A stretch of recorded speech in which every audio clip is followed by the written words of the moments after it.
গাজায় আগ্রাসন ও মানবতা বিরোধী অপরাধের অভিযোগে গত বছর ইসরায়েলি প্রধানমন্ত্রী বেনিয়ামিন নেতানিয়াহু ও দেশটির প্রাক্তন প্রতিরক্ষা মন্ত্রী ইয়োভ গ্যালান্টের বিরুদ্ধে গ্রেপ্তারি পরোয়ানা জারি করে আন্তর্জাতিক অপরাধ আদালত আইসিসি। এরপর থেকেই মার্কিন কংগ্রেসের রিপাবলিকানরা আইসিসির নিন্দা করে আসছিলেন। ইচ্ছে থাকা সত্ত্বেও নানাবিধ সীমাবদ্ধতার কারণে আইসিসির বিরুদ্ধে কোনো উদ্যোগ নিতে পারেনি উদ্বেগী যুক্তরাষ্ট্র। তবে এবার সব সীমাবদ্ধতার গণ্ডি পেরিয়ে মার্কিন প্রতিনিধি পরিষদ আন্তর্জাতিক অপরাধ আদালত বা আইসিসির কর্মকর্তাদের উপর নিষেধাজ্ঞা আরোপের একটি বিল অনুমোদন করেছে।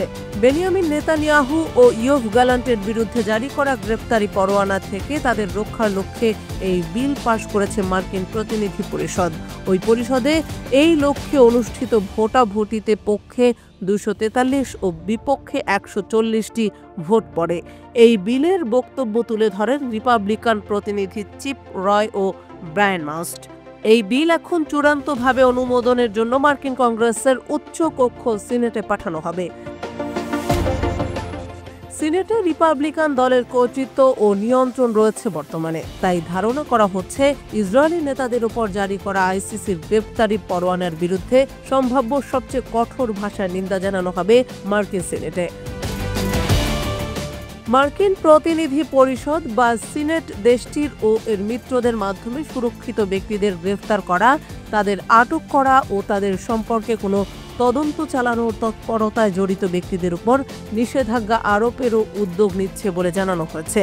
সম্ভাব্য নিষেধাজ্ঞার মধ্যে থাকবে এইসব ব্যক্তির সম্পদ মার্কিন যুক্তরাষ্ট্রে স্থানান্তরের উপর নিষেধাজ্ঞা এবং তাদের ভিসা সুবিধা বাতিল করা। উল্লেখ্য যে 2024 সালে হেগ কেন্দ্রিক আন্তর্জাতিক অপরাধ আদালত আইসিসি নেতানিয়াহু ও গ্যালান্টের বিরুদ্ধে যে গ্রেফতারি পরোয়ানা জারি করে, তার মাধ্যমে বিশ্বের প্রায় 126টি দেশে এই দুই যুদ্ধ অপরাধীকে গ্রেফতার করার সুযোগ সৃষ্টি হয়। এই 126টি দেশের মধ্যে বিভিন্ন দেশের সরকার জানিয়ে দিয়েছে যে ইসরায়েলি প্রধানমন্ত্রী ও তার সাবেক যুদ্ধমন্ত্রী এই দেশগুলো সফর করলে তাদেরকে অবশ্যই গ্রেফতার করা হবে। এর আগে এই গ্রেফতারি পরোয়ানার জবাবে মার্কিন প্রতিনিধি পরিষদ আইসিসির উপর নিষেধাজ্ঞা আরোপের উদ্যোগ নিলেও সিনেটে এ নিয়ে ভোটাভুটি হয়নি।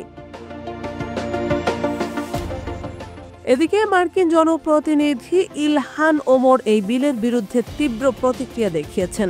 বিলটির বিরুদ্ধে ভোট দেওয়ার পর তিনি এক্স সামাজিক মাধ্যমে লিখেছেন, বিশ্বের সবচেয়ে নারকীয় অপরাধের প্রমাণ তুলে ধরার কাজে নিয়োজিত মানবাধিকার বিষয়ক আইনজীবী সহ অন্যদেরকে বীর হিসেবে সম্বর্ধনা জানানো উচিত।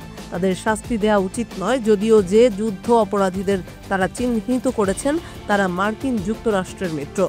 আরেকজন মার্কিন জনপ্রতিনিধি রাশিদা তালিবও এই সামাজিক মাধ্যমে লিখেছেন, এই বিলের মাধ্যমে গণহত্যায় আসক্ত নেতানিয়াহুকে রক্ষার ব্যবস্থা নেওয়া হয়েছে, যাতে সে গাজায় গণহত্যা অব্যাহত রাখতে পারে।